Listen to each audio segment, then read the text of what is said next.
ನಮಾಮಿ ಶಂಕರ ಸದಾಶಿವ ಸಮಾರಂಭಂ ಶಂಕರಾಚಾರ್ಯ ಮಧ್ಯಮಾಂ ಅಸ್ಮದಾಚಾರ್ಯ ಪರ್ಯಂತಂ ವಂದೇ ಗುರು ಪರಂಪರಾಂ ಶ್ರುತಿ ಸ್ಮೃತಿ ಪುರಾಣಾನಾಂ ಆಲಯಂ ಕರುಣಾಲಯಂ ನಮಾಮಿ ಭಗವತ್ಪಾದಂ ಶಂಕರಂ ಲೋಕಶಂಕರಂ. ನಾಡಿನ ಸಮಸ್ತ ವೀಕ್ಷಕ ಬಂಧುಗಳ ಪಾದಾರವಿಂದಗಳಿಗೆ ನನ್ನ ಶಿರಸಾಷ್ಟಾಂಗ ನಮಸ್ಕಾರಗಳು. ಎಲ್ಲರಿಗೂ ಶುಭೋದಯ. ಮಾತೃದೇವೋ ಭವ. ಬನ್ನಿ ಇವತ್ತಿನ ಪಂಚಾಂಗ ಫಲ ನೋಡೋಣ. 20ನೇ ತಾರೀಕು ಮೇ 2025 ಮಂಗಳವಾರ. ಶ್ರೀ ವಿಶ್ವಾವಸುನಾಮ ಸಂವತ್ಸರೆ, ಉತ್ತರಾಯಣೆ, ವಸಂತ ಋತು, ವೈಶಾಖ ಮಾಸೆ, ಕೃಷ್ಣ ಪಕ್ಷದ ಅಷ್ಟಮಿ ತಿಥಿ, ಧನಿಷ್ಠಾ ನಕ್ಷತ್ರ, ಐಂದ್ರ ಯೋಗ, ಬಾಲವಕರಣ. ಇವತ್ತಿನ ಪಂಚಾಂಗ ಫಲ. ಚಾಣಕ್ಯ ಹೇಳ್ತಾನೆ, ಚಾಣಕ್ಯರ ನೀತಿಗಳು ತುಂಬಾ ಅದ್ಭುತ. ಬದುಕಿನಲ್ಲಿ ನಾವು ಅಳವಡಿಸ್ಕೊಂಡು ಬಿಟ್ರೆ ನಮ್ಮ ಜೀವನವನ್ನ ಆನಂದವಾಗಿ ಕಳೆಯಬಹುದು. ಅದಕ್ಕೆ ನಮಗೆ ಪೌರಾಣಿಕ, ವೈದಿಕ, ಈ ಸಂಸ್ಕಾರದ ವಿಚಾರಗಳನ್ನ ನಿತ್ಯ ತಿಳ್ಕೊತಾ ಇರಬೇಕು ಮಕ್ಕಳು. ಏನಾದ್ರೂ ಒಂದು, ನಾನು ಮೊನ್ನೆ ಈ ಒಂದು ರಾಹುಕೇತುಗಳ ಪ್ರಭಾವದ ಬಗ್ಗೆ ಹೇಳ್ತಿದ್ದೆ. ಯಾವ ರೀತಿ ನಮ್ಮ ಮೇಲೆ ಅವರು ಛಾಯಾಗ್ರಹಗಳು, ಒಂಥರ ನೆರಳಿನ ತರ. ನಮಗೂ ಅವರಿಗೂ ಸಂಬಂಧವಿಲ್ಲ, ಬಟ್ ನಮ್ಮ ಜೊತೆಲೇ ಇರ್ತಾರೆ. ಬಾಹ್ಯ ಒತ್ತಡ, ಆಂತರಿಕ ಒತ್ತಡ ಯಾವ ರೀತಿ ಪ್ರಭಾವ ಬೀರ್ತಾರೆ ಅಂತ ಸುದೀರ್ಘವಾಗಿ ಸುಮಾರು ಒಂದು 2-2.5 ಗಂಟೆ ಕಾರ್ಯಕ್ರಮದಲ್ಲಿ ಈ ರಾಹುಕೇತುಗಳು ಹೇಗೆ ನಮ್ಮ ಮೇಲೆ ಪ್ರಭಾವ ಬೀರ್ತವೆ, ನಮ್ಮ ಆಲೋಚನೆಗಳ ಮೇಲೆ, ಚಿಂತನೆಗಳ ಮೇಲೆ.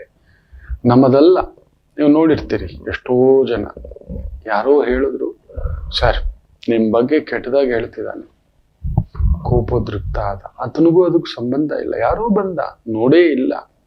ನಿಮ್ಮ ಬಗ್ಗೆ, ನಿಮ್ಮ ಪತ್ನಿ ಬಗ್ಗೆ, ನಿಮ್ಮ ಕುಟುಂಬದ ಬಗ್ಗೆ ಬಂದು ಹೊಗೆ ಹಾಕಿ ಹಾಕಿ ಹಾಕಿ ಹೊಗೆ. ರಾಹುಕೇತು ಅಂದ್ರೇನೆ ಹೊಗೆ, ಒಳಗಡೆಯ ಹೊಗೆ. ಇವನು ಹೊರಗಡೆ ಹೊಗೆ ಹಾಕ್ಬಿಟ್ಟು ಹೋಗ್ಬಿಟ್ಟ. ಒಬ್ಬನಾದ್ರೆ ಪರವಾಗಿಲ್ಲ, ಸುಮಾರು ಜನ ಹೊಗೆ ಹಾಕ್ಬಿಟ್ಟಿರ್ತಾರೆ. ಅದು ಧಾವಂತ ಆಗಿ ಬೆಂದು ಬೆಂದು ಬೆಂದು ಬೆಂದು ಇಟ್ ಇಸ್ ಬಿನ್ ಎಕ್ಸ್ಪ್ಲೋಡೆಡ್. ಅವನು ಕೊಲೆ ಮಾಡುವ ಮಟ್ಟಕ್ಕೆ ಅವನನ್ನು ಹೊಡೆದಿದ್ದಾನೆ, ಅವನು ಸತ್ತೋಗಿದ್ದಾನೆ. ಈಗ ಅದಕ್ಕೆ ಶಿಕ್ಷೆ. ಆ ಹೊಗೆಗೆ ನಾವು ಒಳಪಡಬಾರದು. ಅದನ್ನ ಆಲೋಚಿಸುವಂತ ಸಮಯ ತಗೋಬೇಕು. ಯಾವುದೇ ಕಾರ್ಯ ಆದ್ರೂ ಅಷ್ಟೇ, ಈ ತರ ಹೊಗೆ ನಮ್ಮನ್ನ ತುಂಬುತ್ತೆ, ನಮ್ಮ ಬುದ್ಧಿಗೆ ಕೊಡತಕ್ಕಂಥದ್ದಾಗುತ್ತೆ. ಪ್ರಚೋದನೆ, ಬುದ್ಧಿ ಪ್ರಚೋದಯಾತ್ ಅಂತ ಹೇಳ್ತಾರೆ. ನಮ್ಮ ಕರ್ಮಕ್ಕೆ ಅನುಸಾರವಾಗಿ ನಮ್ಮ ಸುತ್ತಮುತ್ತಲಿನ ಪ್ರಭಾವ, ಅವ್ರು ಹಿಂಗಂದ್ರಂತೆ, ಇವ್ರು ಹಿಂಗಂದ್ರಂತೆ, ಇದು ಹೀಗಾಗುತ್ತಂತೆ, ಅದು ಹಾಗಾಗುತ್ತಂತೆ. ಆಗಲಿ, ಆಗುವುದನ್ನು ಯಾರೂ ತಪ್ಪಿಸಲಾರರು. ಬೆಂಗಳೂರಲ್ಲಿ ಮಳೆ ಬರ್ತಿದೆ. ಇದೇನು ಮಳೆ ಅಲ್ಲ ಮಕ್ಕಳೇ, ನಾವು ನೋಡಿದ ಮಳೆ ಬೇರೆ. 24 ಗಂಟೆಯೂ ಜಿನುಗುತ್ತಿದ್ದಂತ ಮಳೆಗಾಲ. ಬೆಂಗಳೂರಲ್ಲಿ ಕಡಿಮೆ ಅಂದ್ರೂ 8ರಿಂದ 9 ತಿಂಗಳು ತಂಪಾದ ವಾತಾವರಣ, ಒಂದು 24 ಡಿಗ್ರಿ ಇರೋದು. Garden city, lake city. ಕಡಿಮೆ ಅದು 1200ರಿಂದ 1500 ಕೆರೆಗಳಿತ್ತು. ಇಲ್ಲೇ ಹೆಣ್ಣೂರು ಕೆರೆ, ಚೆಳ್ಳಕೆರೆ, ಅದು ಕೆರೆ, ನಾಗವಾರ ಕೆರೆ, ಕಾಚರಕನಹಳ್ಳಿ ಕೆರೆ. ಇವತ್ತು ನೀರು ತುಂಬೋಗ್ಬಿಟ್ಟಿದೆ ಅಂತಿದ್ದಾರೆ.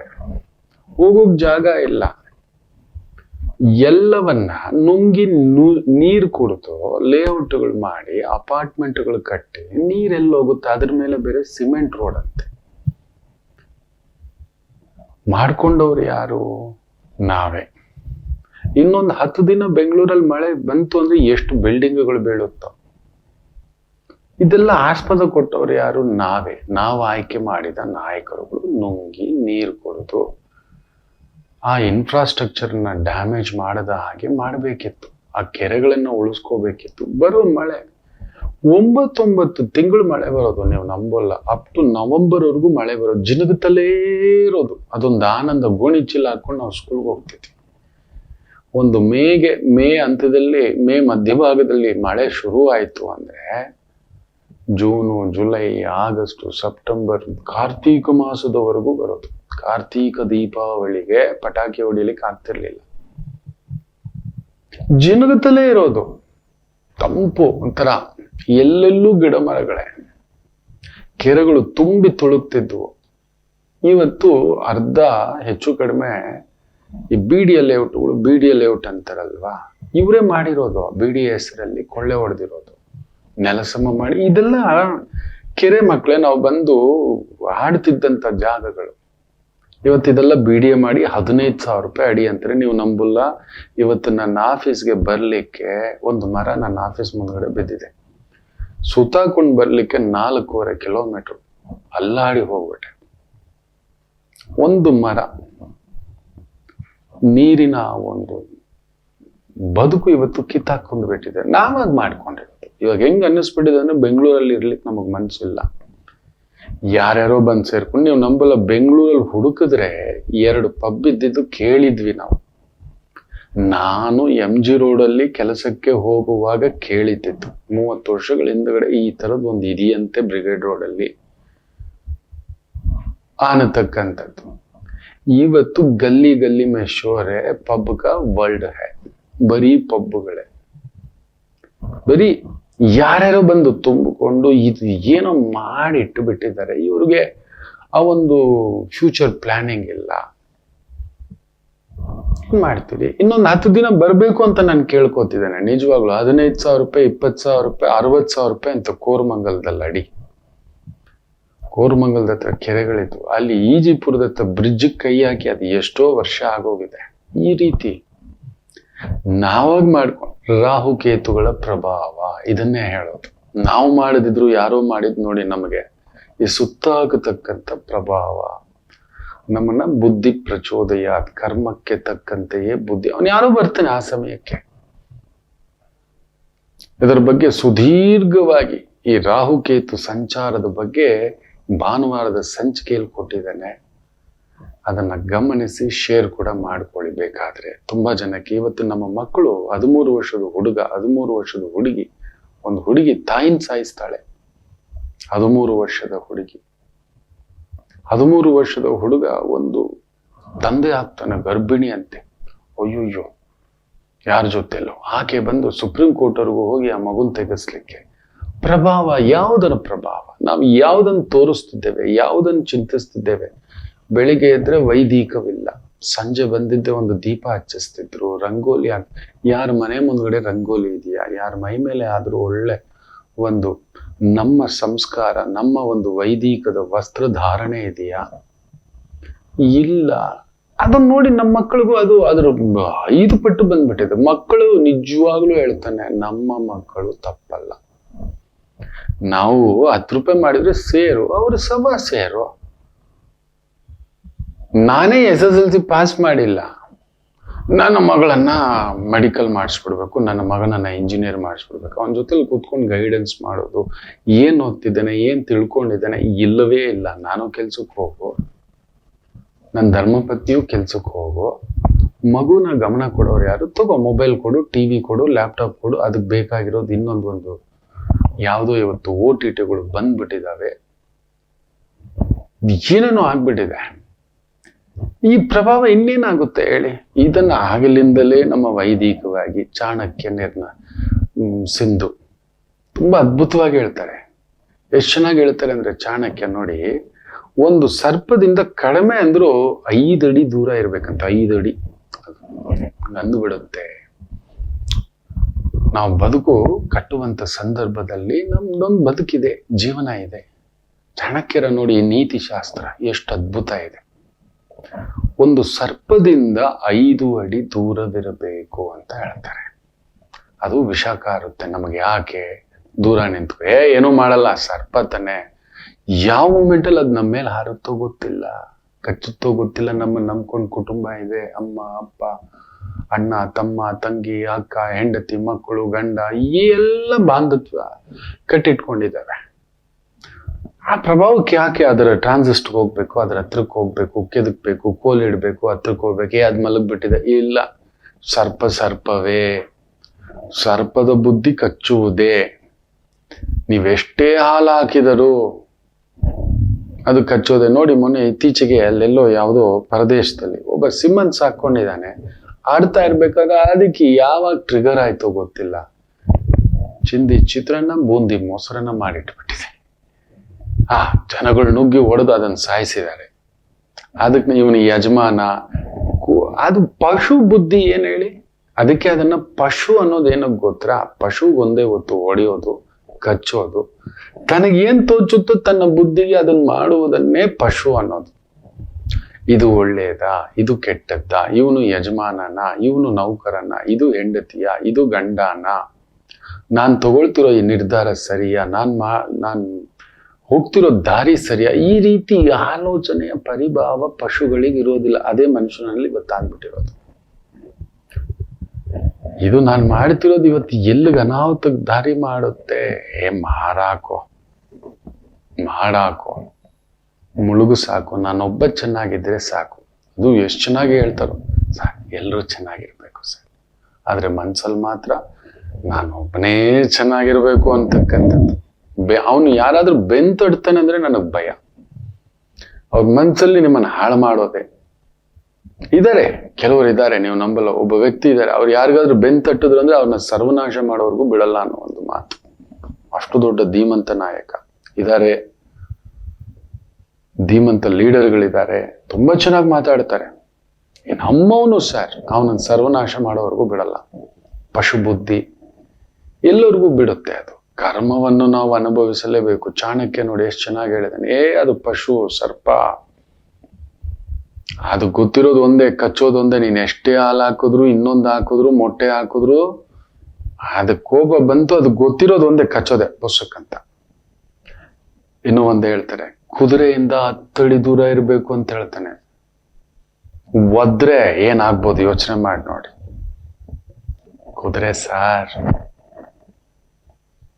ಆ ಕುದುರೆಯನ್ನ ಚೆನ್ನಾಗಿ ಲಾಲನೆ ಪಾಲನೆ ಮಾಡೋನ್ಗೆ ಗೊತ್ತಾಗುತ್ತೆ ಕುದುರೆ ಯಾವ ಆಂಗಲ್ ಅಲ್ಲಿದೆ, ಎಷ್ಟು ಕೋಪದಲ್ಲಿದೆ, ಸಿಟ್ಟಲ್ಲಿದೆಯಾ, ಬೇಸರದಲ್ಲಿದೆಯಾ, ಅದು ಹೂಂಕಾರ ಮಾಡ್ತಕ್ಕಂಥದ್ದು, ಅದ್ರ ಪಕ್ಕದಲ್ಲಿ ನಿಲ್ಬೇಕಾದ್ರೆ ಯಾವ ರೀತಿ ನಿಲ್ಲಬೇಕು, ಇದೆಲ್ಲ ಕಲ್ತಿರ್ತಾನೆ. ಅವನಿಗೆ ಆ ಪಟ್ಟುಗಳು ಗೊತ್ತಿರುತ್ತೆ. ಆದ್ರೂ ಮಿಸ್ ಆಯ್ತು, ಶಂಭೋ ಶಂಕರ, ಅಷ್ಟೇ, ಮೇಲಕ್ಕೆ ಪಯಣವೇ ಇಲ್ಲ. ಪ್ರಾಣಕ್ಕೆ ಕುತ್ತು, ಇಲ್ಲ ದೇಹಕ್ಕೆ ಮುಪ್ಪು. ಒಂದು ಕುದುರೆಯಿಂದ ಜಾಡಿಸಿ ಒದೆಯೋ ವ್ಯಕ್ತಿಗಳಿದ್ದಾರೆ, ಹುಷಾರು ಅಂತ ಹೇಳ್ತಾನೆ ಚಾಣಕ್ಯ. ಅದರ ಅರ್ಥ ನಮ್ಮನ್ನ ಬಳಸ್ಕೊಂಡು ದೂರ ಬಿಸಾಕುವಂತ ವ್ಯಕ್ತಿಗಳು, ಅವರಿಂದ 10 ಅಡಿ ದೂರ ಇಡು ಅಂತ ಹೇಳ್ತಾನೆ. ಅದರ ಅರ್ಥ ಕುದುರೆಯಿಂದ ಅಷ್ಟೇ ಅಲ್ಲ, ಕುದುರೆ ತರದ ವ್ಯಕ್ತಿಗಳಿದ್ದಾರೆ ನಮ್ಮ ಜೊತೆ, ಜಾಗ್ರತೆ ಕಣೋ, ಒದ್ದು ಬಿಡ್ತಾರೆ. ನನಗ್ ಮೇವ್ ಹಾಕಿದ್ದ, ಕಾಪಾಡಿದ್ದ, ಒಂದು ಗೂಡು ಕಟ್ಟಿದ್ದ, ರಕ್ಷಿಸಿದ್ದ, ನೋಡ್ಕೊಂಡಿದ್ದ. ಪಶು ಬುದ್ಧಿ ಒದಿಯೋದೆ, ಬಳಸ್ಕೊಂಡಾಯ್ತು, ಶಕ್ತಿ ಬಂತು, ಎಗರಿಸಿ ಜಾಡಿಸಿ ಒದ್ದು ಬಿಡುತ್ತೆ. ಜಾಗ್ರತೆ ಅನ್ನತಕ್ಕಂಥದ್ದು ಹೇಳ್ತಾನೆ. ಆನೆಯಿಂದ 100 ಅಡಿ ದೂರ ಇರಬೇಕು, ಅದರ 1 ಹೆಜ್ಜೆ ನಮ್ಮ 10 ಹೆಜ್ಜೆಗೆ ಸಮ. ಲೆಕ್ಕ ಹಾಕೊಳ್ಳಿ ನೀವು. ನೋಡಿ, ಪುಂಡ್ರು ಪೋಖರಿಗಳು ಆನೆಗಳ ಸುದ್ದಿಗೆ ಹೋಗ್ತಿರ್ತಾರೆ. ಎಲ್ಲೋ ಆನೆಗಳು, ಇವತ್ತು ನಾವು ಕಾಡನ್ನೆಲ್ಲ ಕಳೆದಾಕ್ಬಿಟ್ಟಿದ್ದೀವಿ ಮಕ್ಕಳೇ. ಆನೆಗಳು ಬಂದ್ಬಿಟ್ವು, ನಾಡಕ್ ಬಂದ್ಬಿಟ್ವು, ನುಗ್ಗು ಬಿಟ್ವು ಅಂತ ಹೇಳ್ತಾರೆ. ಎಲ್ಲಿ ನಾಡನ್ನ ನೀವು ಈ ರೀತಿ ಸ್ಪ್ರೆಡ್ ಮಾಡ್ಕೊಂಡು ಹೋಗ್ತಿದ್ದೀರಿ ಅಂದ್ರೆ ಎಲ್ಲಿವರೆಗೂ? ಅದಕ್ಕೆ ಅಂತ ಅದೊಂದು ಕಾರಿಡಾರ್ ಇದೆ, ಆನೆಗಳಿಗೆ ಕಾರಿಡಾರ್ ಮಾಡಿಟ್ಟಿದ್ದಾರೆ. ಅದನ್ನ ಟಚ್ ಮಾಡೋಕ್ ಹೋಗ್ಬಾರ್ದು. ಇಲ್ಲ, ನಗರೀಕರಣದ ವೈಭವೀಕರಣ ರಭಸ ಅದಿನ್ನೇನ್ ಮಾಡುತ್ತೆ? ತನಗ್ ಮೇವು ಸಿಗ್ಲಿಲ್ಲ ಅಂದ್ರೆ ಅದಕ್ಕೆ ಎದುರುಗಡೆ ಇರೋನು ಮನುಷ್ಯನ, ಇನ್ನೊಬ್ನ, ಇಲ್ಲ ನನಗೇನೋ ಅಟ್ಯಾಕ್ ಮಾಡಕ್ ಬರ್ತದೆ ಅಂತ ನುಗ್ಗು ಬಿಡುತ್ತೆ. ಅದು ಬೆದರಿ ಮೇಲಕ್ಕೆ ಬರುತ್ತೆ. 1 ಹೆಜ್ಜೆ ನಮ್ಮ 10 ಹೆಜ್ಜೆಗೆ ಸಮ, ಅಷ್ಟು ದೊಡ್ಡ ಹೆಜ್ಜೆ ಇಡುತ್ತೆ. ಅದು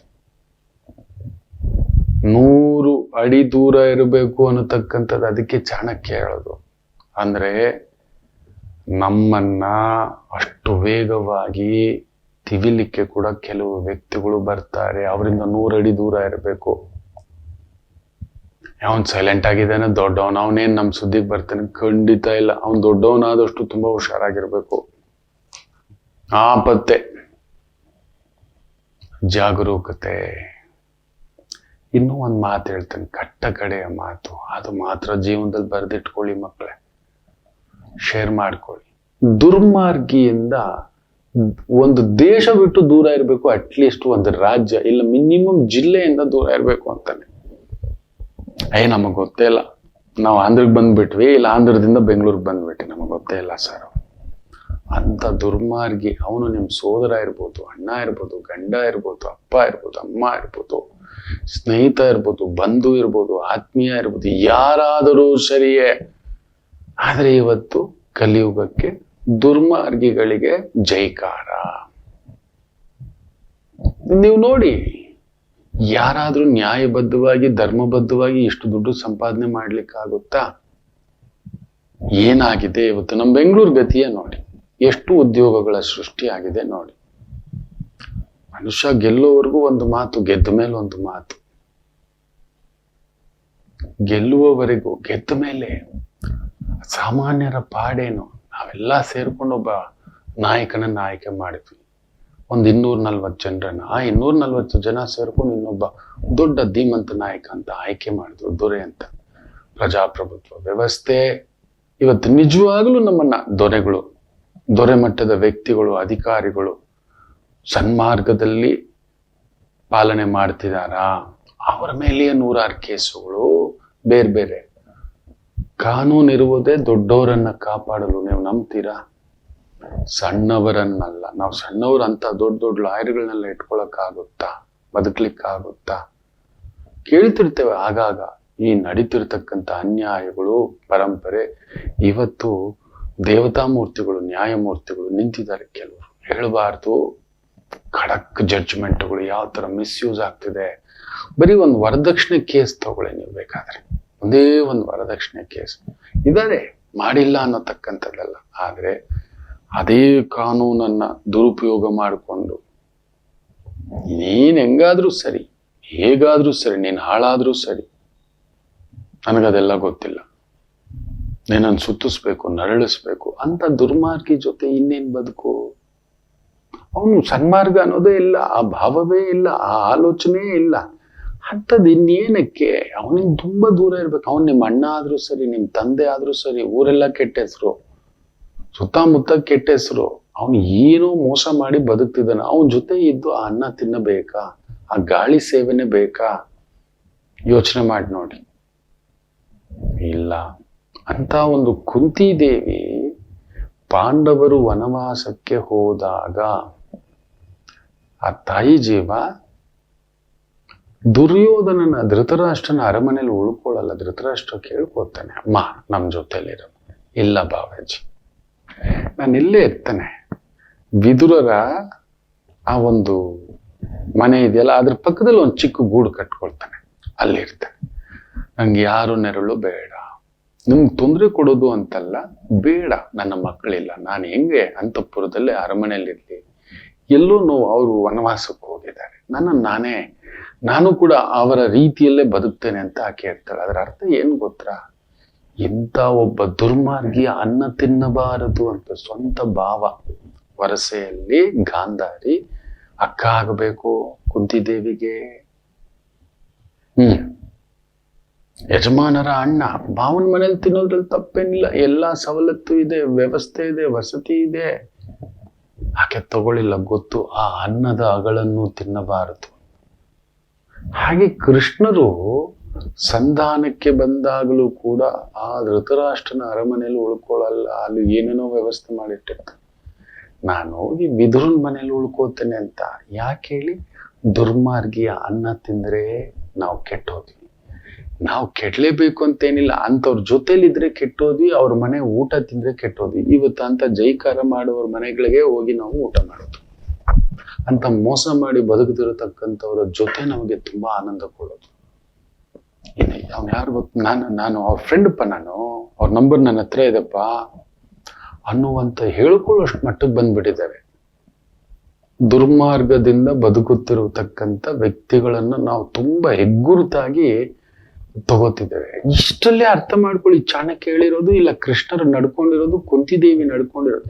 ಇದು ಒಂದನ್ನ ಅರ್ಥ ಮಾಡ್ಕೊಂಡ್ರೆ ಜೀವನ ಆನಂದ ಮಕ್ಕಳೇ. ನಮ್ ಸುತ್ತಮುತ್ತ ಈ ತರ ದುರ್ಮಾರ್ಗಿ, ಅವನು 10 ರೂಪಾಯಿ ಕದ್ರೂ ಕಳ್ಳನೆ, 10 ಕೋಟಿ ಕದ್ರೂ ಕಳ್ಳನೆ. ಅವನ ಜೊತೆ ಒಂದು ದೇಶದಿಂದಲೇ ದೂರ ಇರಬೇಕು ಅಂತಾನೆ. ದೇಶದಿಂದ ನಮ್ಗಾಗಲ್ಲಪ್ಪ, ನಾವು ಒಂದು ತಾಲೂಕ್ ಬಿಟ್ಟು ಹೋಗೋಣ, ಇಲ್ಲ ಆ ಊರಿಂದ ಇನ್ನೊಂದು ಊರಿಗೆ ಹೊಟ್ಟೋಗೋಣ, ನಿಮ್ ಸವಾಸ ಬೇಡ.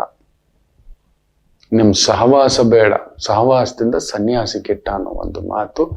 ನಾವ್ ಏನೋ ಬಡಪಾಯಿ ಜೀವಗಳಪ್ಪ, ಏನೋ ಪಾಲಕ್ ಬಂದದ್ ಪಂಚಾಮೃತ ಅಂತ ತಿನ್ಕೋತೇವೆ. ಯೋಗಿ ಪಡೆದಿದ್ ಯೋಗಿಗೆ, ಜೋಗಿ ಪಡೆದಿದ್ ಜೋಗಿಗೆ. ನಮಗೇನೋ ದೇವ್ರು ಒಂದಿಟ್ಟೇ ಇರ್ತಾನೆ ಭೂಮಿ ಬಂದ್ಮೇಲೆ. ನಾವು ದುಡ್ಕೊಂಡ್ ತಿಂತೇವೆ. ನಿನ್ನ ಅನ್ಯಾಯದ ದುಡ್ಡು ಬೇಡ, ಅಧರ್ಮದ ದುಡ್ಡು ಬೇಡ. ನೀವು ನಂಬಲ್ಲ. ನನ್ನ ತಂದೆ ತಾಯಿ ಎಷ್ಟು ನಿಯಮ ಅಂದ್ರೆ, ನನ್ನ ತಾಯಿಯ ಅಣ್ಣ ಕುಬೇರ, ನಮ್ಮ ತಂದೆಯ ಅಣ್ಣನೂ ಚೆನ್ನಾಗಿದ್ದ.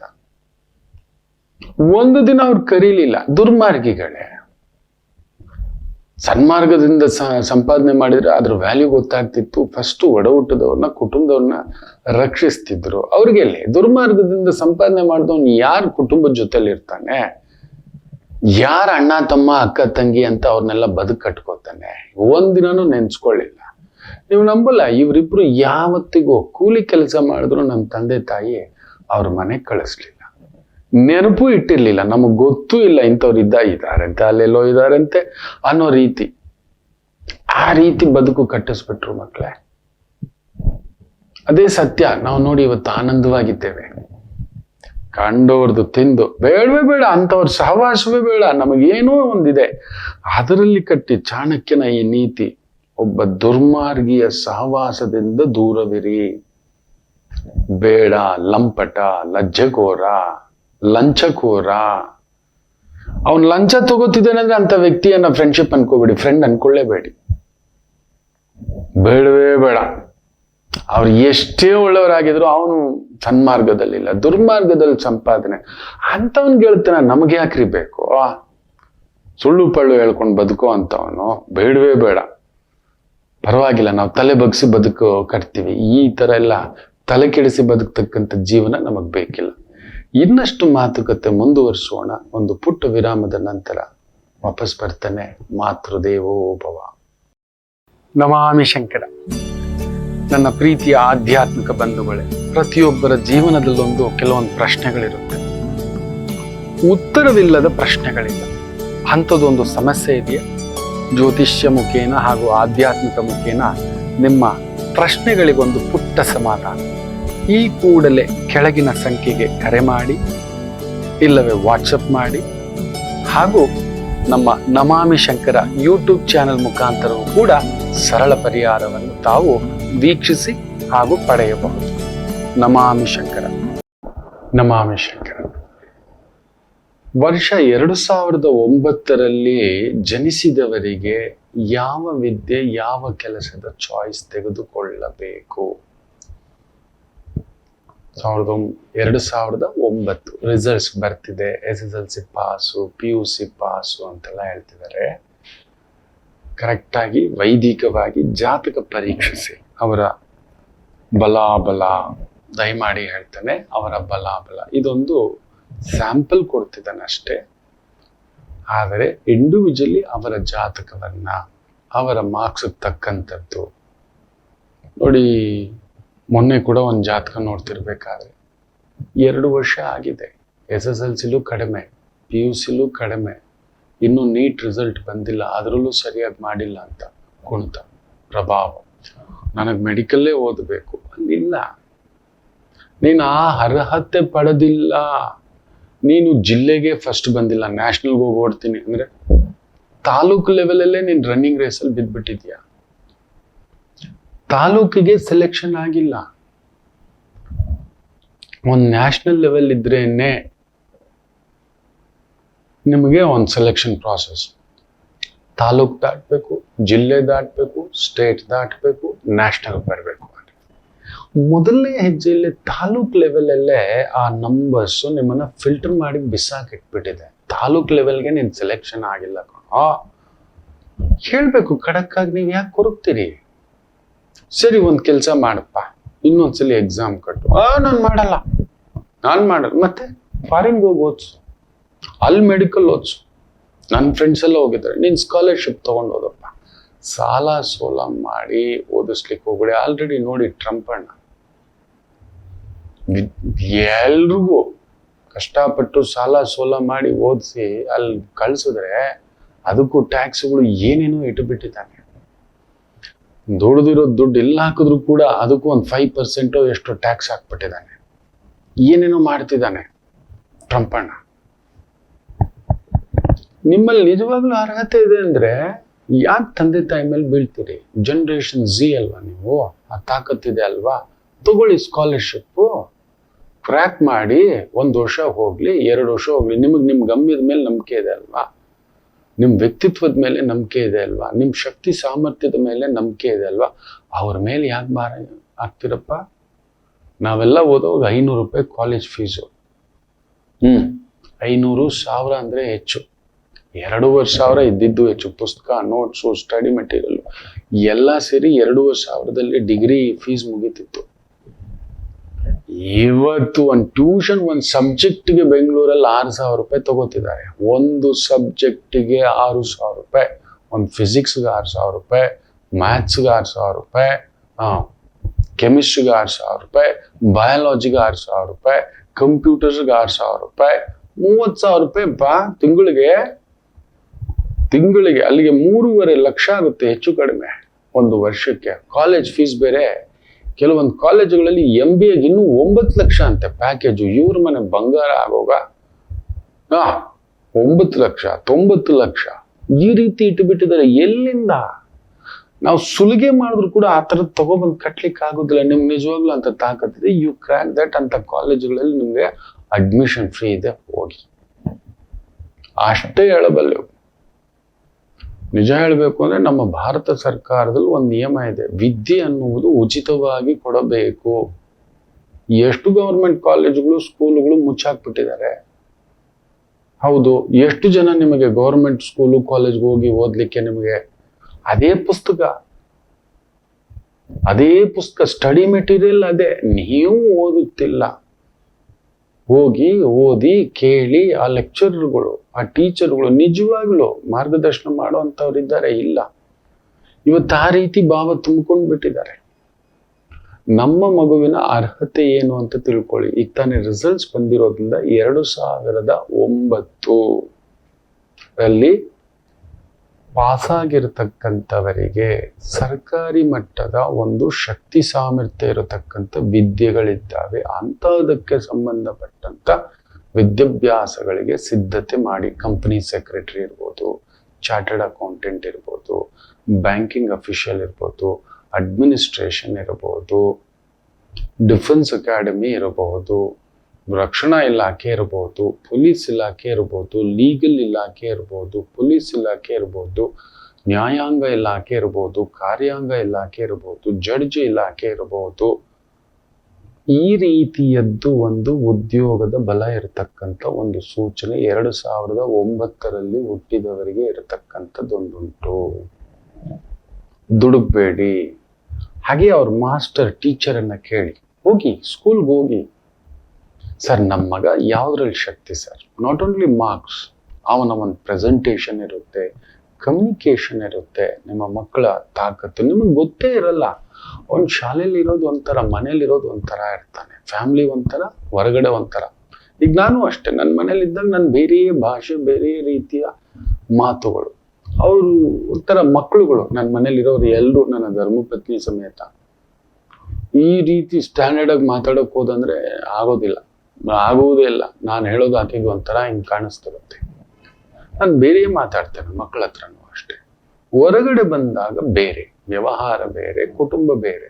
ಸೊ ನಿಮ್ಮ ಮಕ್ಕಳಲ್ಲೂ ಅಂಥದ್ದೊಂದು ಬಲಾಬಲಗಳನ್ನ ಅವರ ಟ್ಯೂಷನ್ ಟೀಚರ್ ಹತ್ರ ಹೋಗಿ, ಅವ್ರಿಗೆ ಟ್ರೈನಿಂಗ್ ಕೊಟ್ಟಿರೋ ಟೀಚರ್ ಹತ್ರ ಹೋಗಿ, ಆ ಸ್ಕೂಲ್ ಟೀಚರ್ ಹತ್ರ ಹೋಗಿ, ಪ್ರತಿ ಸಬ್ಜೆಕ್ಟ್ ಟೀಚರ್ ಹತ್ರ ಹೋಗಿ ಹೆಂಗ್ ಅನಾಲಿಸಿಸ್ ಮಾಡ್ತಾನೆ.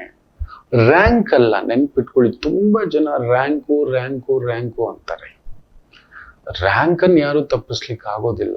ಏನ್ ಬರ್ಬೇಕು ಅದ್ ಬರುತ್ತೆ. ಅವನೆಷ್ಟು ಅರ್ಥ ಮಾಡ್ಕೊಂಡಿದ್ದಾನೆ ಅನ್ನೋದು ಅದ್ರ ಮೇಲೆ ಗೊತ್ತಾಗುತ್ತೆ. ಒಂದ್ ನೆನ್ಪಿಟ್ಕೊಳ್ಳಿ ಮಕ್ಕಳೇ, ರ್ಯಾಂಕು ಅಂತಿರಲ್ವಾ, ಒಂದ್ ಕ್ಲಾಸಲ್ಲಿ ಇವತ್ತು CBSE standard, central board school education standard ಪ್ರಕಾರ ಒಂದು 32 ಮಕ್ಕಳು ಇರಬೇಕು ಒಂದು ಬ್ಯಾಚ್ ಅಲ್ಲಿ. ಎಲ್ಲಾ ಮಕ್ಕಳು ಫಸ್ಟ್ ರ್ಯಾಂಕ್ ಹೊಡಿತಾರಾ? ಸಾಧ್ಯವೇ ಇಲ್ಲ. ಎಲ್ರು ಇವತ್ತೊಂದು ಇಂಡಿಯಾ ಕ್ರಿಕೆಟ್ ಟೀಮ್ ನಲ್ಲಿ 11 ಜನ ಆಡ್ತಾರೆ, 11 ಜನ ಸೆಂಚುರಿ ಹೊಡಿಲಿಕ್ಕೆ ಆಗುತ್ತಾ? ಹೊಡೆದಿದಾರ ಒಂದೇ ಮ್ಯಾಚ್ ಅಲ್ಲಿ? ಬೌಲರ್ಗಳಿದ್ದಾರೆ, ಎಲ್ಲರೂ 10 ವಿಕೆಟ್ ತೆಗಿಲಿಕ್ಕೆ ಆಗುತ್ತಾ? ವಿಕೆಟ್ ಕೀಪರ್ ಇದ್ದಾನೆ, ಎಲ್ಲಾ ಕ್ಯಾಚ್ಗಳನ್ನು ಹೊಡೆದು ಬಿಟ್ಟಿರ್ತಾನ, ಎಲ್ಲಾ ಸ್ಟಂಪ್ ಮಾಡಿಬಿಟ್ಟಿರ್ತಾನ. ಅಲ್ಲೊಬ್ಬ ಬೆಸ್ಟ್ ಫೀಲ್ಡರ್ ಬಂದಿದ್ದ ಬಾಲೆಲ್ಲ ಕ್ಯಾಚ್ಗಳು ಎತ್ತಾಕೋಬಿಟ್ಟಿರ್ತಾನ. ಅಂತ ಜಾಂಟಿ ರೋಡ್ಸ್ ಕೈಯಲ್ಲಿ ಕೂಡ ಕ್ಯಾಚ್ಗಳು ಬಿಟ್ಟಿದ್ದಾರೆ. ಹೌದು, ಈಗ ಮೊನ್ನೆ ಮ್ಯಾಚು KL ರಾಹುಲ್ ಸೆಂಚುರಿ ಹೊಡೆದು ಕೂಡ ಆಪೋನೆಂಟು ಇನ್ನೂ ಅದ್ಭುತವಾಗಿ ಆಡಿ ಗೆದ್ಬಿಟ್ರಪ್ಪ. ಗುಜರಾತ್ ಟೈಟನ್ನೋ ಏನೋ ಶುಭ್ಮನ್ ಗಿಲ್ ಟೀಮ್ 200 ಚಿಲ್ಲರೆ ರನ್ ಅನ್ನು ಆನಂದವಾಗಿ 0 ವಿಕೆಟ್ ಅಲ್ಲಿ ಗೆದ್ಬಿಟ್ರು. ಹಾಗಾದ್ರೆ ಇವ್ರು ಚೆನ್ನಾಗಿ ಆಡಿಲ್ವಾ ಹೇಳಿ? ಡೆಲ್ಲಿ ಟೀಮ್ ಚೆನ್ನಾಗಿ ಆಡ್ಲಿಲ್ವಾ? ನಮ್ಮ ಮಗ ಚೆನ್ನಾಗಿ ಓದ್ಲಿಲ್ವಾ? ನಮ್ಮ ಮಗ ನಂಬರ್ ಮಾಡಿದ್ದಾನೆ, ನಮಗಿಂತಲೂ ಬೆಟರ್ ಇರ್ತಕ್ಕಂಥವ್ರು ಇರ್ತಾರೆ. ಸೊ ದಯಮಾಡಿ ಪರಿಶೀಲಿಸಿ, ಪರೀಕ್ಷಿಸಿ, ಪರಾಮರ್ಶಿಸಿ. ತಗೊಂಡೋಗ್ಬಿಟ್ಟು ದಬ್ಬಿಡ್ಬೇಡಿ. ಮೊದಲೇ ಆ ಮಕ್ಕಳು ಗಡಿಬಿಡಿ, ಆ ಮಕ್ಕಳು ಕನ್ಫ್ಯೂಷನ್. ಅವರು ರಾಹುಕೇತುಗಳ ಪ್ರಭಾವದಲ್ಲಿದ್ದಾರೆ. ಸುತ್ತಮುತ್ತ ಫ್ರೆಂಡ್ಸು ಸೈನ್ಸಿಗೆ ಸೇರ್ದ, ಇನ್ನೊಂದಕ್ಕೆ ಸೇರ್ದ, ಅದಕ್ಕೆ ಸೇರ್ದ, ಇದಕ್ಕೆ ಸೇರ್ದ. ಇರ್ಲಿ. ಆಮೇಲೆ ಇನ್ನೊಂದು, ಯಾವುದೇ ಕೋರ್ಸು ಓದೋಕ್ ಮುನ್ನ ಇನ್ನು ನೆಕ್ಸ್ಟ್ ಒಂದು 10-20 ವರ್ಷ ಇದು ನಮ್ಮ ಮಕ್ಕಳನ್ನ ಪೋಷಿಸುತ್ತಾ ಅಟ್ಲೀಸ್ಟ್ ಒಂದು 20-25 ವರ್ಷ. ಅವನು ಒಂದು ಡಿಗ್ರಿ ಮುಗಿಸೋಷ್ಟಲ್ಲಿ 25 ಆಗುತ್ತೆ ಮಾಸ್ಟರ್ಸ್. ಮತ್ ಕೆಲ್ಸಕ್ಕೆ ಹೋದ್ರೆ ಇನ್ನೊಂದು 25 ವರ್ಷ ಆದ್ರೂ ಅವ್ನು ದುಡಿಲೇಬೇಕಾಗುತ್ತೆ. 50ಕ್ಕೆ ರಿಟೈರ್ಮೆಂಟ್ ತಗೋತೇನೆ ಅಂತ ಇಟ್ಕೊಳ್ಳೋಣ. ಅಲ್ಲಿವರೆಗೂ ಅವನಿಗೆ ಪೋಷಿಸುವಂತ ಶಕ್ತಿ ಇದೆಯಾ? ಇವತ್ತು ನೋಡಿ, ಬೆಮ್ಮೆಲ್ಲು ನಾವು ಚಿಕ್ಕ ಮಕ್ಕಳಿಂದಲೂ ಕೇಳ್ತಿದ್ದೇವೆ. BML ಇದೆ, HAL ಇದೆ, ಇಸ್ರೋ ಇದೆ, BL ಇದೆ, ಈ ತರದ್ದು ಇದ್ದಾವೆ, ಫ್ಯಾಕ್ಟರಿಗಳಿದ್ದಾವೆ, ಆಗಲಿಂದಲೂ ಇದ್ದಾವೆ. ಅದರಲ್ಲೂ ಉದ್ಯೋಗ ಸೃಷ್ಟಿಗಳಿದ್ದಾವೆ. ಟೊಯೋಟಾ ಇದೆ, ಆಟೋಮೊಬೈಲ್ ಇಂಡಸ್ಟ್ರಿ ಇದೆ, ಅಗ್ರಿಕಲ್ಚರ್ ಇಂಡಸ್ಟ್ರಿ ಇದೆ. ನೀವು ನಂಬಲ್ಲ, ಪ್ರಪಂಚದಲ್ಲ ಭಾರತದ್ದೇ ತಗೊಳ್ಳೋಣ, ಸರಿಸುಮಾರು 70-75% ನೇರ, ಪರೋಕ್ಷ ಹಾಗೂ ನೇರ ಉದ್ಯೋಗ ಸೃಷ್ಟಿ ಅಗ್ರಿಕಲ್ಚರ್ ಡಿಪಾರ್ಟ್ಮೆಂಟ್ ಅಲ್ಲೇ ಇರೋದು. ಒಂದು ಬೆಳೆ ತೆಗೆಯುವಂತ ಒಂದು ಬೀಜ, ಸೀಡ್ಸು, ಗೊಬ್ಬರ, ನೆಲ ಟೆಸ್ಟಿಂಗ್, ಜಲ ಟೆಸ್ಟಿಂಗ್, ಈ ತರ ಎಷ್ಟೋ ಉದ್ಯೋಗಗಳಿದ್ದಾವೆ. ಇಲ್ಲ, ಫಾರೆಸ್ಟ್ ಡಿಪಾರ್ಟ್ಮೆಂಟ್ ಇದೆ, ಹೈನುಗಾರಿಕೆ ಡಿಪಾರ್ಟ್ಮೆಂಟ್ ಇದೆ. ಏನಕ್ಕೆ ಎಲ್ಲರೂ ಓಡ್ತಿದ್ದಾರೆ ಅಂತ ಹೇಳ್ಬಿಟ್ಟು ಹೋಗಿ ಓಡ್ತಿದ್ದೀರಿ? ಅದೇ ಟ್ರೈನ್ ಹತ್ಲಿಕ್ಕೆ ಹೋದ ಅಂದ್ರೆ ಆ ಟ್ರೈನಲ್ಲಿ ಸೀಟ್ ಎಲ್ಲ ನಿಂತ್ಕೊಳ್ಳೋಕ್ಕೂ ಜಾಗ ಎಲ್ಲ ತಳ್ಳಿ ಬಿಸಾಕ್ತಾರೆ. ತೆಕ್ಕವನಿಗೆ ಸೀರುಂಡೆ, ಎಷ್ಟು ದಿನ ಅವನನ್ನು ತಳ್ಳಿ ಒಂದಿನ ಬಿಸಾಕ್ತಾರೆ. ಟ್ರೈನ್ ಖಾಲಿಯಾಗಿ ಓಡುತ್ತೆ. ಸೊ ನಮ್ಮ ಮಕ್ಕಳ ಶಕ್ತಿಯನ್ನ ಅರ್ಥ ಮಾಡ್ಕೊಳ್ಳಿ. ಅದರಲ್ಲೂ 2009ರಲ್ಲಿ ಹುಟ್ಟಿರ್ತಕ್ಕಂಥವರಿಗೆ ಸರ್ಕಾರ ಸಮಾನ ಉದ್ಯೋಗ ಮಾಡತಕ್ಕಂಥ ಒಂದು ಇಂಡಸ್ಟ್ರಿ, ಎಲ್ಲಿ ಉದ್ಯೋಗ, ವೃತ್ತಿ, ವ್ಯವಹಾರ ಮಾಡುವಂತ ಶಕ್ತಿ ಸಾಮರ್ಥ್ಯಗಳು ಹೆಚ್ಚಾಗಿರುತ್ತೆ. ಆದರೂ ವೈದಿಕವಾಗಿಯೂ ಒಮ್ಮೆ ಚೆಕಪ್ ಮಾಡಿಸಿ. ನಿಮಗೆ ಗೊತ್ತಿರೋ ಆಚಾರ್ಯರು ಯಾರಾದರೂ ಒಂದು ಕಡಿಮೆ ಅಂದ್ರೂ ಅವರೊಂದು 30-40 ಸಾವಿರ ಜಾತಕ ನೋಡಿರುವಂತ ಶಕ್ತಿ, ಆ ಅನುಭವ ಬಂದ್ಬಿಟ್ಟಿರುತ್ತೆ. 30-40 ಸಾವಿರ ಜಾತಕ ಹೇಳ್ಬೇಕು ಅಂದ್ರೆ ಅವ್ರು ಕಡಿಮೆ ಅಂದ್ರೆ ಒಂದು 10-15 ವರ್ಷ. Yes, if it is famous, it's okay, that is a different category. ಆ ಒಂದು ಸಂಪ್ರದಾಯಬದ್ಧ. ಹಾಗೆ ಎಕ್ಸ್ಪರ್ಟ್ಸ್ ಅನ್ನ ಕೇಳಿ. ಮುಖ್ಯವಾಗಿ ನನ್ನ ಮಕ್ಕಳು ಮೆಡಿಕಲ್ ಓದ್ತಾನೆ ಅಂತ ಹೇಳಿದ ತಕ್ಷಣ ಅದಕ್ಕೆ ಫೌಂಡೇಶನ್ ಮೊದಲಿಂದಲೂ ಕೊಡ್ಸಿದ್ದೀರಾ? ಕೊಡಿಸೋ ತಾಕತ್ತಿದೆಯಾ? ಆ ನೀಟ್ ಬರೆಯೋ ತಾಕತ್ತಿದೆಯಾ? ಇಂಜಿನಿಯರಿಂಗ್ JEE ಬರೆಯೋ ತಾಕತ್ತಿದೆಯಾ? CET ಬರೆಯೋ ತಾಕತ್ತಿದೆಯಾ? ಮ್ಯಾನೇಜ್ಮೆಂಟ್ ಓದ್ತಾರೆ, ಕ್ಯಾಟ್ ಎಕ್ಸಾಮ್ ಬರೆಯೋ ತಾಕತ್ತಿದೆಯಾ? ಅಷ್ಟು ಒಂದು ಫೋಕಸ್ ಮಾಡೋ ತಾಕತ್ತಿದೆಯಾ ನಮ್ಮ ಮಕ್ಕಳಲ್ಲಿ? ಎಸ್, ಬರೀ BCom ಓದಿದ ತಕ್ಷಣ ಕೆಲಸ ಸಿಕ್ಬಿಡುತ್ತೆ ಅನ್ಕೋಬೇಡಿ. ಅದಕ್ಕೆ ಬೇಕಾದಂಥದ್ದು ಇನ್ನಷ್ಟು ಬೇಕಾಗುತ್ತೆ. ಬರೀ ಅನ್ನ ಸಾಂಬಾರು ಒಂದ್ರಿಂದ ಹೊಟ್ಟೆ ತುಂಬಲ್ಲ. ಅಲ್ಲೊಂದು ಕೂಟು, ಪಲ್ಯ, ತೊವ್ವೆ, ಈ ತರದ್ದೆಲ್ಲ ಹಾಕ್ತಿವಲ್ವಾ? ಅದೇ ರೀತಿ ಒಂದು ಗ್ರಾಜುಯೇಷನ್ ಆಗಿದ ತಕ್ಷಣ ಕೆಲಸ ಸಿಗುತ್ತೆ. ಆಮೇಲೆ ಇವತ್ತಿನ ಜನರೇಷನ್ ಅಲ್ಲಿ ಅದೊಂದು ತಪ್ಪಾದಂತ ಒಂದು ಲೆಕ್ಕಾಚಾರ. ನಾನೊಂದು IT ಕಂಪ್ನಿಲಿ ಕೆಲಸ ಮಾಡ್ತಿದ್ದೀನಿ ಅಂದ್ರೆ ನಾನು 3 ಪಟ್ಟು ಸಂಬಳದ ಸಂಗಾತಿಯೇ ನೋಡಬೇಕು ಅನ್ನತಕ್ಕಂಥದ್ದು. ಆತನಿಗೆ ನನ್ನ ಈಕ್ವಲ್ ಇರಬೇಕು, ಇಲ್ಲ ನನಗಿಂತ ಬೆಟರ್ ಇರಬೇಕು ಅಂತಾನೆ. ಎಲ್ಲಿ ಸಂಸಾರ ಬಂಧಗಳು? ಜಾಗ್ರತೆ ಮಕ್ಕಳು. ಅದರಿಂದ 2009ರಲ್ಲಿ ನಿಮ್ಮ ಮಕ್ಕಳು ಹುಟ್ಟಿದ್ರೆ ಡೋಂಟ್ ಗೆಟ್ ಕನ್ಫ್ಯೂಸ್, ಗಾಬರಿ ಪಡಬೇಡಿ. ನಿಮ್ಮ ಮಕ್ಕಳಲ್ಲಿ ಅಂಥದ್ದೊಂದು ತಾಕತ್ತು. ಯಾಕಂದ್ರೆ ಕರ್ಮಾಧಿಪತಿ ಬಂದು ಸಿಂಹಸ್ಥ ಕರ್ಮಾಧಿಪತಿ, ಗುರುವಿನ ಒಂದು ದೃಷ್ಟಿ ಬೇರೆ ಬರ್ತಕ್ಕಂಥದ್ದಾಗೋದ್ರಿಂದ ಕರ್ಮಕಾರಕ ಎಲ್ಲಿದ್ದಾನೆ ಅದಕ್ಕೆ ಸಂಬಂಧಪಟ್ಟಂಥದ್ದು ಸೆಳೆತಕ್ಕೆ ಎಳಿತಾನೆ. ಎಲ್ಲಿದ್ದಾನೆ? ಆತ್ಮಕಾರಕ, ಪಿತೃಕಾರಕ, ರಕ್ಷಣಾಕಾರಕ, ದೈತ್ಯಕಾರಕ, ಸೂರ್ಯಕಾರಕ, ತೇಜಸ್ಸುಕಾರಕ, ಗೌರವಕಾರಕ. ಆ ಒಂದು ಶಿವನ ಮನೆಯಲ್ಲಿ ಕರ್ಮಕಾರಕ ಇರೋದ್ರಿಂದ ಅಲ್ಲೊಂದು ಆ ಇನ್ಫ್ಲೂಯೆನ್ಸ್ ಇರತಕ್ಕಂಥದ್ದು ಇರುತ್ತೆ ನಮ್ಮ ಮಕ್ಕಳಿಗೆ. ಅದಕ್ಕೋಸ್ಕರ ಅದರ ಮೇಲೆ ಗಮನ ಕೊಟ್ಟು ನೋಡಿ, ವಿಚಾರಿಸಿ ಅಂತ ಒಂದು ಕೋರ್ಸು ವಿದ್ಯೆಗೆ, ಕೆಲಸಕ್ಕೆ ಹಾಕತಕ್ಕಂಥದ್ದು ಮಾಡಿ. ಅದ್ಭುತ ಆಗುತ್ತೆ. ಆಯ್ತು, ಒಳ್ಳೇದಾಗ್ಲಿ. ಮತ್ತಷ್ಟು ಮಾತುಕತೆ ಮುಂದುವರಿಸೋಣ. ಮಾತೃದೇವೋ ಭವ.